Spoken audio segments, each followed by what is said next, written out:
Café com Pipoca. Oferecimento CW15 Coworking. O novo endereço da sua empresa está aqui. Olá, Rogério. Olá a todos que acompanham o nosso Café com Pipoca, um quadro que visa inspirar você aí de cada canto do Brasil e do mundo a empreender mais e melhor. E para isso sempre eu trago, pessoas convidadas assim super interessantes, com muito conteúdo para compartilhar essas experiências para você poder ter resultados. Comigo hoje, vindo do outro lado do mundo, meu amigo Renato Brandão. Ele é professor, ele é ator, e ele também é locutor, e tem esse programa fantástico. Muito bem-vindo ao programa Café com Pipoca, Renato. Prazer tê-lo aqui comigo.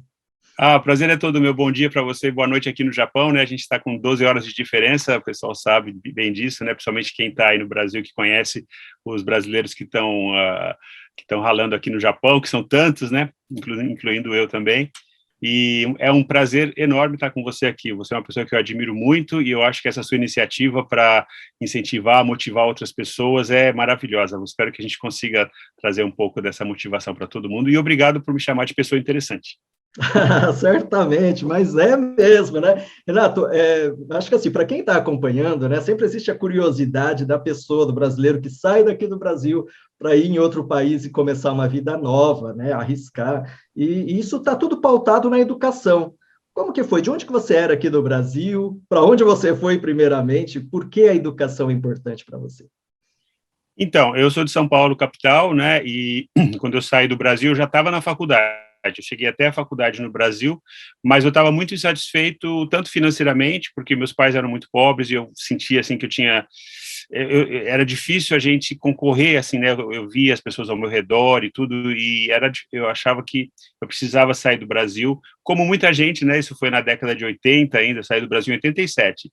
Então, tinha muita gente naquela época que começou a sair do Brasil, teve uma debandada, E aí eu pensei e falei, eu vou sair. Então, eu fui para Londres primeiro para estudar inglês, para melhorar o meu inglês, Que eu sentia que isso, aliás, é o primeira dica que eu dou para todo mundo, assim, que a gente não pode escapar do inglês, digamos assim, Seja aqui no Japão, qualquer parte do mundo, o inglês ajuda muito, E isso é uma coisa que, assim, eu falo muito para os meus alunos japoneses, falo para os meus alunos brasileiros, todo mundo precisa do inglês, não adianta, porque é a língua internacional, E o inglês bom, sabe? Isso é uma coisa que a gente precisa ver. Inclusive, estava vendo agora uma matéria esses dias falando sobre o nível geral do inglês no Brasil, não é muito alto, sabe? É uma coisa que, inclusive, é uma oportunidade, assim, de negócio, talvez, até, porque os brasileiros, a gente tem uma cultura, uma economia forte, é um país grande, Então, na verdade, a gente não precisa tanto do inglês, como outras pessoas, assim. Então, acho que isso deixou a gente um pouco complacente, assim, em termos de nível. Então, você vê muito brasileiro, assim, profissional, que usa o inglês e falando inglês mal, sabe? É uma coisa que eu acho que isso, um pequeno esforço nessa direção é um diferencial, Quer dizer, o homem de negócios que sabe falar inglês bem, que consegue lidar, Principalmente quem quer fazer negócio fora. Então, meu pai foi muito iluminado nisso, sabe? Ele sempre investiu muito no meu inglês. Investiu, Ele me pôs lembra da FISC? Sim. Não sei se ainda tem aí no Brasil. Então, foi tem, minha primeira tem escola. Eu tinha 12 anos, meu pai falou, você tem que falar inglês, tem que falar inglês. Era difícil para ele pagar as mensalidades, às vezes a gente atrasava, mas ele tinha essa, sabe, para ele era importante a educação, então ele me passou isso, essa coisa, você tem que estudar, você não pode falar um inglês macarrônico, você tem que se diferenciar com o seu inglês. Aí que eu percebi, quando estava na universidade já, que o único jeito mesmo era ir ou para os Estados Unidos ou para a Inglaterra, eu escolhi a Inglaterra, Fiquei lá 3 anos, depois de lá consegui um emprego na Austrália. Aí fui para o outro lado do mundo já, mas aqui perto do Japão, E aí na Austrália, eu, na verdade, consegui, através do meu trabalho, consegui cidadania australiana, então hoje eu tenho 2 passaportes, que legal. E isso abriu muitas portas também, Então, quem tem passaporte japonês também sabe, aqui no Japão, você entra um outro mercado de trabalho, E aí da Austrália eu vim para o Japão. Isso vai fazer 24 anos agora, no dia 12 de setembro. Olha só, é uma vida, vivendo fora, e realmente o inglês, eu também estudei no FISC, eu não consegui concluir, mas eu fui para o Japão, e foi muito importante para poder, realmente o inglês facilitou conversar, e em países como o Japão, onde existem muitos estrangeiros, a gente consegue praticar, infelizmente no Brasil, as pessoas estudam, difícil, não praticam, então fica todo mundo travado, eu acho que isso faz a diferença. E o Japão, como que foi, assim, o começo, uma cultura, comida, o que te deixou, o que foi mais estranho para você no começo, ou foi tudo legal? Então, na verdade, foi tudo legal, porque eu estava na Austrália e eu achava a Austrália, assim, eu tinha mais é, choque cultural na Austrália, né, do que no Japão. Engraçado Olha isso, porque só. a gente, bem ou mal, a gente cresce com a cultura japonesa em São Paulo, né? Sim. Eu sempre tive amigos Nikkeis, sempre tive amigos que falavam japonês em São Paulo, então eu estava familiarizado já com o som do japonês, tinha já esse interesse também pela cultura japonesa. Quando eu estava na universidade, eu estudava teatro, eu estudei kabuki, eu tinha um amigo que ele não era descendente, mas ele adorava o Japão, então ele passava, assim, muita assim, essa admiração, né? Então, quando eu cheguei no Japão, assim, eu adorei tudo de cara, porque eu já era uma coisa, assim, que para mim era familiar e que eu gostava, né? Então, eu abracei a cultura japonesa de uma forma, assim, muito, no começo, muito intensa, né? Quis aprender a língua. Outra coisa importante também, né? Quando você vai para um país, você não pode ficar, assim, um erro que muita gente faz, né? Ficar só entre as pessoas do seu país, né? Então, ficar entre os brasileiros e aí não evoluir, né? Você tem que tentar, por mais difícil que seja, não é fácil, não estou falando que seja fácil, mas você tem que tentar aprender o idioma, aprender a cultura, aprender o jeito, né, do país onde você está, para se adaptar, porque senão você vai ficar sempre naquela mentalidade de gueto, né, que a gente fala, que é o gueto brasileiro. Tinha isso em Londres, tinha isso na Austrália, em todos os países onde eu morei, eu via isso, né, porque as pessoas querem ficar na zona de conforto, não é verdade? Todo Existem mundo quer pessoas até ficar... que vão fazer intercâmbio e quando vai no intercâmbio fica somente com o próprio grupo e volta sem falar nada, né? Praticamente nada. Eu já conheci Os os casos. japoneses, principalmente, eles fazem muito isso. Eu sempre falo com meus alunos japoneses, né? Não fica com seus amigos japoneses, mas é porque é o mais fácil, né? E, assim, eu sempre falo também, eu sou professor de idioma, eu sempre falo com meus alunos, né? O nosso cérebro, ele não quer aprender outro idioma. Então, Dá ele fica trabalho. sempre... porque é muito trabalho. Não é uma coisa, assim, digamos, natural, né? Você aprender outro idioma. É um esforço que você tem que fazer para você realmente mudar, né, o jeito de pensar. E quando você vê que uma pessoa que fala bem inglês, que fala bem japonês, quando você vê a pessoa falando, até muda um pouco, né, a personalidade da Sim, pessoa, você vê a isso. expressão facial e tudo, porque é um jeito de pensar que você tem que mergulhar naquilo, né? Então, eu fiz esse esforço, sabe, para falar o japonês. Inclusive, eu trabalhava com muitos americanos, dava aula de inglês numa escola como a FISC, né, aqui no Japão, que chamava Nova, e aí meus colegas de trabalho ali eram de todos os países anglófonos, né? Então tinha inglês, tinha alemão, tinha canadense, e era muito fácil ficar também, né, naquele grupo ali, né, na zona de conforto. Então eles saíam quase todas as noites, eram jovens, né, que tinham acabado de se formar, era divertido e tudo, mas eu fazia um esforço para não ficar também só entre eles, nem entre os brasileiros, nem entre os estrangeiros, né, porque eu falei, eu estou no Japão, né, então eu tenho que me forçar, e consegui, né, demorou, difícil é falar o japonês, você sabe, né, porque você fala japonês Sim. também. Aham. Não é como aprender outra língua europeia, né? Você aprende francês, italiano, é tudo Sim. parecido com português, né? Mas o Aham. japonês... Eu acho que o ponto mais difícil, né, que pelo menos os idiomas que tem a base nossa aqui, né, de alfabeto, pelo menos, quando você tem uma dúvida, é mais fácil você procurar um dicionário e no japonês ou chinês, né, então automaticamente você ouve uma palavra e como que você procura, né? Então tem os dicionários, você tem que saber o hiragana, mas realmente é um Leva pouco bem mais difícil. tempo, né? Leva mais tempo, né? E por outro lado também É, é interessante justamente por causa disso, né? Com sim. relação assim e a adaptação, você foi bem recebido? Como que foi esse processo de encontro, né, entre culturas e Uhum. tudo mais? Então, você chegar no Japão como professor de inglês, né, é diferente de você chegar como decassegue. Então, isso é uma coisa que Uhum, eu tive essa vantagem, porque realmente quando você vem para trabalhar numa fábrica e você já é descendente de japoneses, infelizmente os japoneses te colocam uhum. numa, numa Uma categoria, categoria. né? Infelizmente. E eu estava numa categoria que era, na verdade, eu estava assim, enganando um pouco, né? Porque eu não sou native speaker, mas eu vim como australiano, né? Entendi. Então eu estava naquela percepção dos japoneses de o australiano, o americano, que infelizmente eles respeitam mais do que outros países, né? Sim. Existe essa, acho que no mundo Uhum. inteiro, né? Sempre tem essa Sim. hierarquia entre as Aham. nacionalidades, é como a gente vê no Brasil, por exemplo, como um brasileiro trata um americano ou um haitiano, por exemplo, né? Sim. Ele já tem essa Uhum. percepção diferente, assim, de que há muito preconceito, na verdade, né? Uhum. Porque eu conheço muitos brasileiros, inclusive eu falava isso, né, na escola, então eu conheço muitos brasileiros que são formados em inglês e que eram melhores do que os native speakers. Porque o cara, Entendi. só por ser americano, por ter um Sim. passaporte, por ter nascido, não quer dizer que ele seja um bom professor, né? Aham. E E mesmo então o tem conhecimento todas da essas... gramática, né? Pois é, a Até pelo gente conhecimento da luta, gramática, né, é para uma... aprender gramática, então a gente é mestre, né, nessa área. Aham. Mas, assim, então tinha muito isso, assim, então eu não fui mal recebido, eu fui muito bem recebido, felizmente, e me aproveitei disso, né, na verdade, falei, bom, não é culpa minha que eu tenho, né, que eu não tenho, assim, que eu tenho essa percepção, então deixa eu aproveitar. Mas foi bom, foi realmente muito bom, porque eu acho que as portas se abriram, né, a gente vê que tem, assim, esse taça com passaporte australiano também já é um outro mercado de trabalho, né, e então tudo isso inclusive é importante para a pessoa que sai do Brasil, que quer ir para outro país, entender tudo isso, sabe? Por exemplo, eu tenho uma amiga que ela agora está casada com um americano, está morando lá nos Estados Unidos, né? E ela falou assim, então, eu não sei, eu nunca vou deixar de ser brasileira, não sei se eu quero tirar o passaporte americano, por exemplo, né? Aí eu Sei. falei para ela, querida, tira o passaporte, porque isso é um papel, sabe? Você nunca vai Sim. deixar de ser brasileira, né? Isso é a Uhum. sua identidade, tudo isso é outra coisa. Agora, facilita a sua vida, né? Sim. Então, assim, tudo que você puder fazer em termos de trâmites, né, que você sabe que vai melhorar, né? Outra coisa, fica sempre na linha, né? Uma coisa que eu sempre falo para todo mundo que sai do Brasil, não tente fazer, sabe, assim, ficar Essas... com visto vencido, sabe? Porque Uhum. tem muito brasileiro que faz e fala, vou fazer também. Não faz, porque Uhum. isso é um diferencial muito importante na hora do mercado de trabalho, né? Você tem que ser Uhum. correto, né? E tem que fazer as coisas direitinho, porque senão, né, você já entra numa outra Uhum. categoria também, né?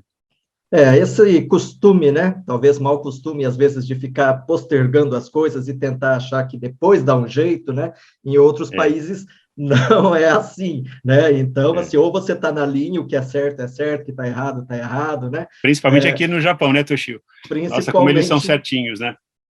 aliás, a primeira vez que eu fui pegar um trem, né, um trem rápido, Uhum. eu perdi o trem porque ele saiu no horário e eu não acreditava, porque ele estava lá, sei lá, 9h07 e estava um trem parado. Eu falei assim, não. E quando ele foi embora, que eu li, falei, nossa, era aquele. Olha como que é maluco, né? Porque a gente fala assim, mas como Exatamente, a assim? gente já Eu tem entendi uma expectativa, né, do irregular, né? A do gente já tem isso irregular. como brasileiro, exatamente. Então, a gente, acho que essas experiências são interessantes. E como Mas que o Brasil foi, está né? mudando, eu sinto isso cada vez que eu volto, assim, eu acho que o Brasil está ficando mais profissional, né, nessas coisas. Claro que não dá para comparar com o Japão, né? O Japão, não, principalmente em horário, né? Como o Sim. japonês, isso inclusive essa dica também não é só no Japão, na Europa também, nos Estados Unidos, Alemanha, principalmente, Inglaterra. Pontualidade, sabe? É uma coisa tão importante assim. Esse é o pior hábito que a gente tem como brasileiro, é difícil perder, mas é o Uhum. primeiro hábito que você tem que perder se você quer entrar no mercado de trabalho fora do Brasil. Assim, você tem que ser pontual, não adianta. Muito Sim, e pontual. acredito, Pontual até mesmo significa para os. chegar 15 minutos antes, 20 minutos antes, não é chegar no horário, né? Exatamente, né? O Renato estava até antes aqui, né, do horário já aguardando, Peço justamente desculpas, porque. eu sou até um pouco chato, às vezes, quando eu vou para o Brasil, eu tenho que me lembrar, né, que você não pode também ficar enchendo o saco também. Não, mas é interessante, né? Porque, na verdade, isso até para os negócios, né? Até para o empreendedor, eu acho que esse costume. A minha esposa costuma dizer sempre assim: olha, a coisa. Olha o que está dando certo em outros lugares, em outras pessoas, né? Se é uma coisa que você admira, copia e cola, Ctrl+C, Ctrl+V, né? Por Uhum, exemplo, nos países exatamente. desenvolvidos, eles têm certos padrões que eles não abrem mão. Então, aquilo dá certo. Então, tudo bem que aqui é a É, nossa cultura, mas você cria a própria cultura, o empreendedor pode criar a própria cultura, porque é respeito, né? O respeito do horário significa que o meu horário exatamente. não é mais importante que o seu. Então, Exatamente, é isso combinado, que eu falo. né? Você não vai gastar o tempo da outra pessoa porque você, pela sua conveniência. Todo mundo tem dificuldade para chegar no horário, né? Mas sabe uma coisa que me Exatamente. ajudou no Brasil a ser pontual também? Eu já tinha essa pontualidade também, na verdade, ou Uhum. essa tentativa, porque no Brasil é mais difícil ser pontual, né? Sim. Mas é porque Uhum. eu cantava em coral, sabe? Na cultura inglesa, em São Paulo, Sei, fazia um pouco de sei. música, um pouco de teatro, sempre tive muito interesse pelas artes, né? E na música, você vê que os músicos, né, principalmente música clássica, tal, o pessoal é mais disciplinado. Por quê? Se Uhum. você não tiver disciplina, não sai. Exato, Sabe, se depende de cada um todo mundo. chegar 10 minutos atrasado, não começa o ensaio, né? Então eu lembro Exatamente. que os bons regentes, quando a gente falava, esse gente é bom, né? Esse professor é bom, eram aqueles rígidos, né? No horário, Entendi. rigorosos, assim, professora de piano, né? Que, sabe, não admitia atraso, não admitia desculpa, né? E isso eu acho que me ajudou um pouco a entender, sabe, essa mentalidade da disciplina, né? Toshio, eu acho que essa é uma palavra que resume tudo, né? Nós temos que ter disciplina para fazer qualquer coisa, qualquer negócio, né? Qualquer empreendimento. Sem disciplina, não dá. E essa veia artística, você conseguiu explorar esse lado ator seu aí, né? Morando no Japão? Como que foi? Como tem sido? Então, eu tenho um agente aqui de vez em quando, porque você sabe que estrangeiro no Japão, às vezes, consegue fazer trabalho de televisão, que eles falam talento, né? Que é tipo, a gente chama de figurante, né? Sim. Então, de vez em quando, eu ainda faço figuração, sim, sabe? Mas é uma coisa assim, como eu tenho trabalho na escola, tudo assim, eu quase nunca estou disponível. Então, por exemplo, agora nas férias, a gente está indo nas férias de verão, aí eu acabei fazendo um trabalho outro dia, porque eu tenho tempo para fazer audição e tal. Mas, na verdade, é uma coisa que eu tive que deixar de lado, porque eu percebi que, principalmente porque meus pais, eu precisava ajudá-los, né? Então, a minha prioridade sempre foi, assim, pagar o aluguel, digamos assim, né? E você sabe, na profissão das artes, assim, realmente é difícil, né? Você conseguir ser bem-sucedido sem você ter um certo rendimento, né? Digamos assim. Então, você vê que entre os meus amigos que, na época que eu estudei na ECA também, né? Na Escola de Comunicações e Artes da USP, né? Fiz teatro e tal.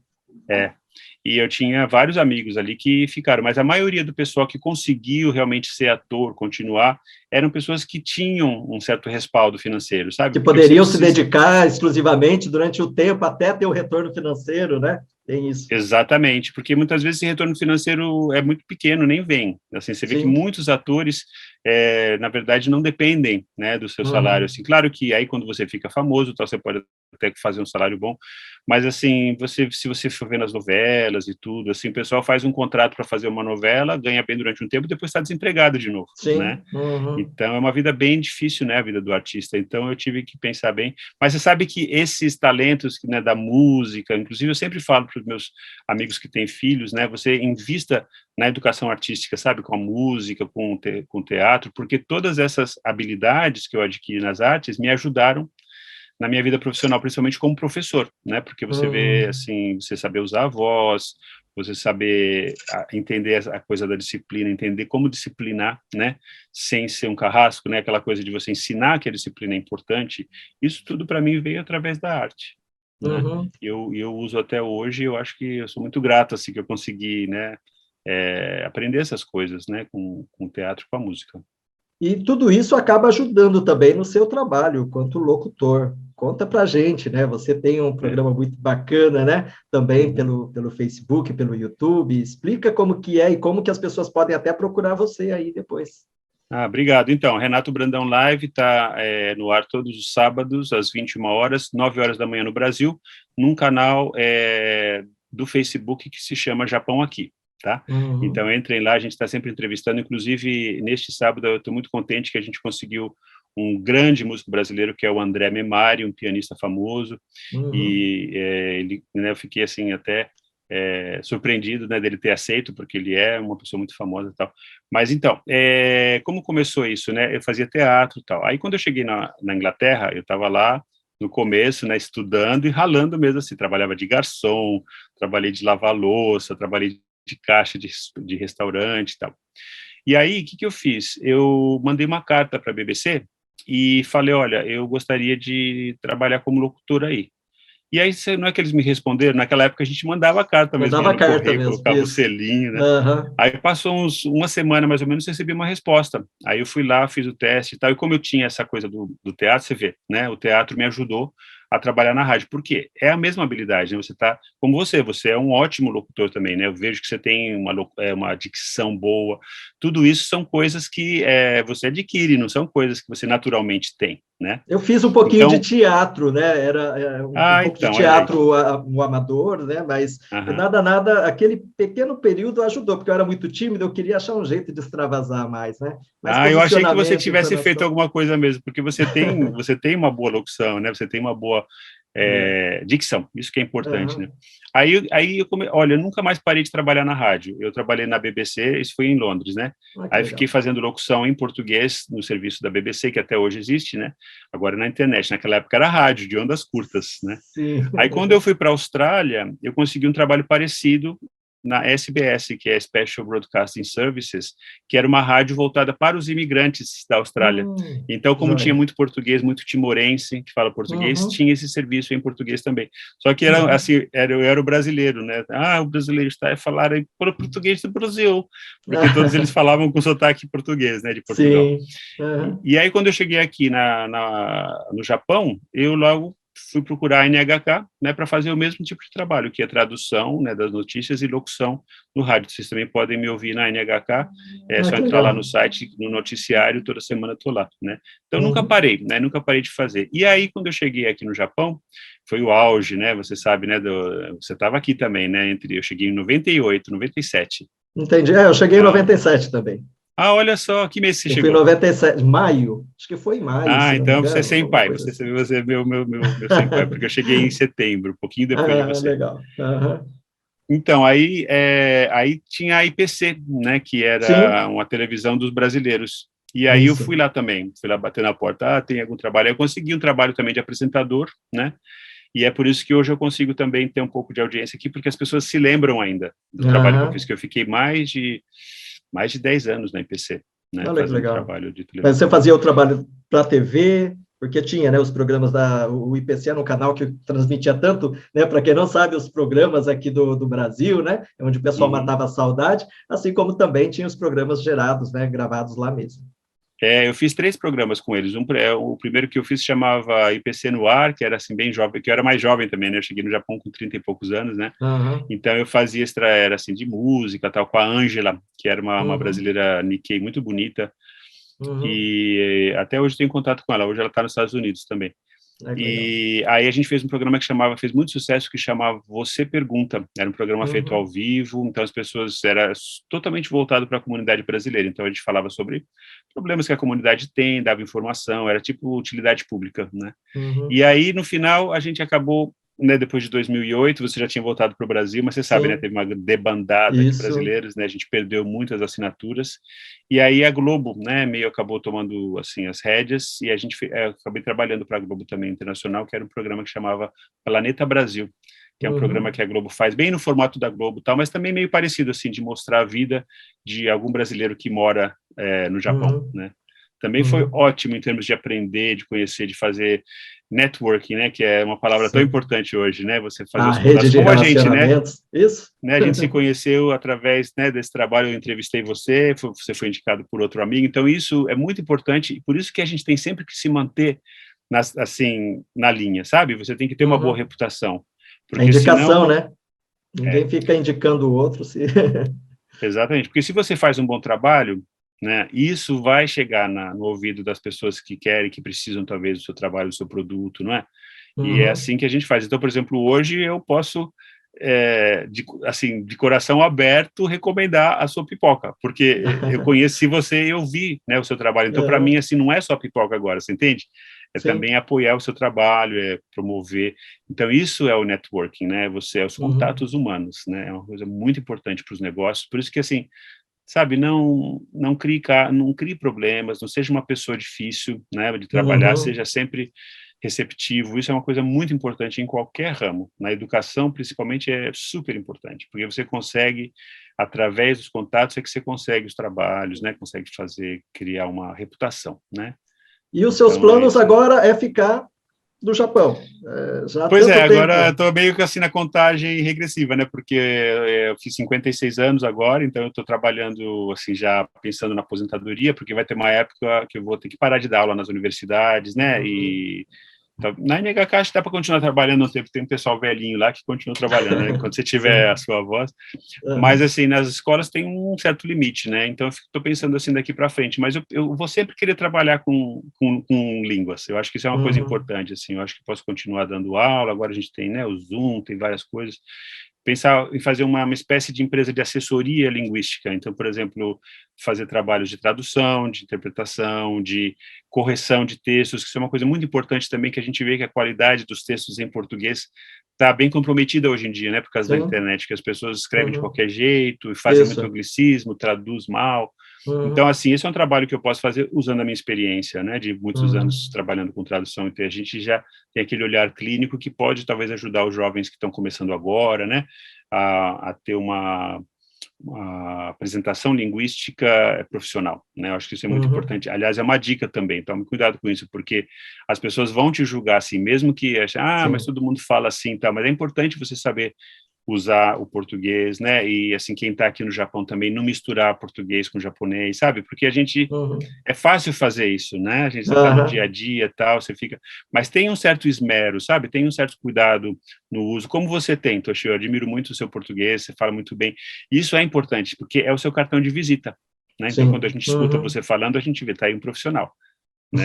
Então, se você começa a usar muita gíria, claro, depende do seu negócio também, para quem você está conversando, é seu público-alvo, né? Exatamente, né? A gente já está chegando, né, no nossa parte final. Que pena, passou tão rápido.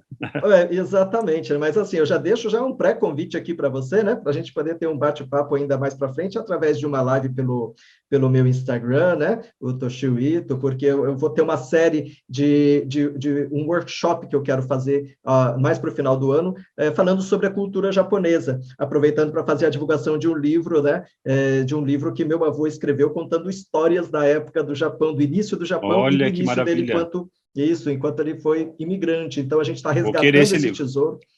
Certamente. E hoje em dia a gente consegue fazer o livro digital, vai estar muito bonito, né? Então, acho que e vai ser bem interessante ter você também, para poder estar compartilhando as suas experiências, né? E para as pessoas que gostam, amam essa cultura, né? Que é bonita, mas é muito rigorosa. E assim, eu acho que qual que seria, Renato, a mensagem, né, para os empreendedores, você que tem uma vida, você veio construindo a sua vida de uma forma de empreendedorismo também, né? Você fez acontecer os seus sonhos. Qual o recado, a sua mensagem que você deixa para todo mundo aqui? Olha, é um recado que eu aprendi com você, que eu reconfirmei ouvindo a sua entrevista quando a gente conversou, porque eu vi que exatamente é o que eu acredito. Assim, você tem que ter um objetivo, né? Mas você tem que ter flexibilidade. Então, eu sempre falo em termos de direção. Você vai numa direção do que você quer, mas olhe para os lados o tempo inteiro e saiba aproveitar as oportunidades que estão ao seu redor. Porque, às vezes, você quer chegar onde você, no seu objetivo, você vai ter que dar algumas voltas, e essas voltas acabam virando, assim, o lado mais interessante, mais importante, mais bonito da sua carreira. Você vai descobrir coisas de você mesmo se você for flexível, sabe? Então, não seja muito assim... não seja muito... né? Não seja teimoso, sabe? Eu acho que você tem que... A teimosia tem que ser assim, de não desistir, isso sim, né? Porque todo mundo fala isso, né? Que você não deve desistir, você deve continuar. E você, Toshio, é outro exemplo disso, né? Você caiu, levantou, e é esse o sucesso. Agora, não tenha medo de pegar um outro caminho, sabe? De pegar um rumo, de pegar um atalho, ou de, às vezes, pegar um caminho mais longo para fazer o que você faria, se você sentir na sua intuição que é por ali, porque aí você vai descobrir muita coisa também.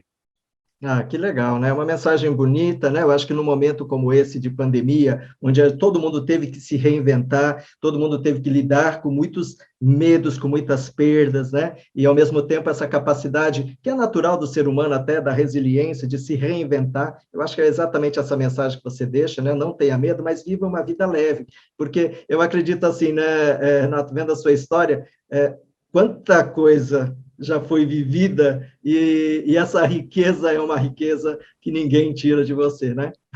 Exatamente. O que você adquire, assim, dentro do seu coração, da sua cabeça, isso é o maior bem que a gente tem. Ninguém pode tirar. Você pode ser assaltado e tudo, mas a sua experiência ninguém leva, né?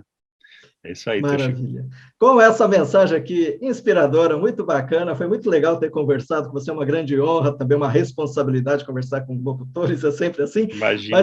Mas eu agradeço aqui, olha, eu deixo meu muito obrigado, um beijo no coração de todos e até o próximo Café com Pipoca. Tchau, tchau.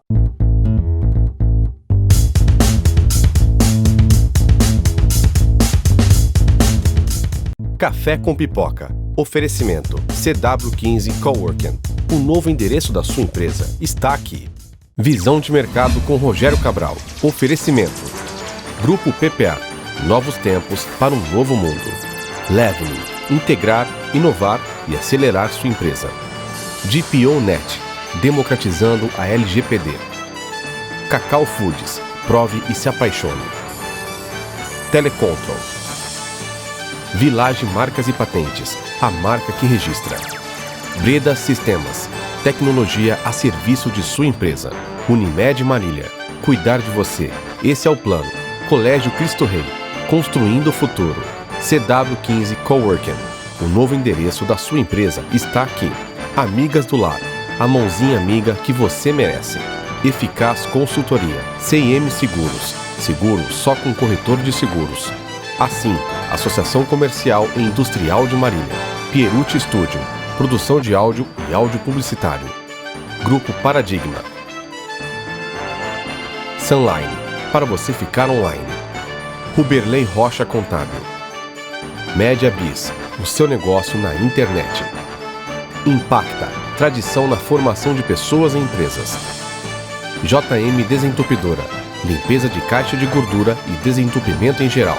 Fone 99703 1140. Life Empresas, com sua empresa sempre. Pousada da Cachoeira, o melhor refúgio em meio à natureza do interior de São Paulo. Gold Service, prestadora de serviços.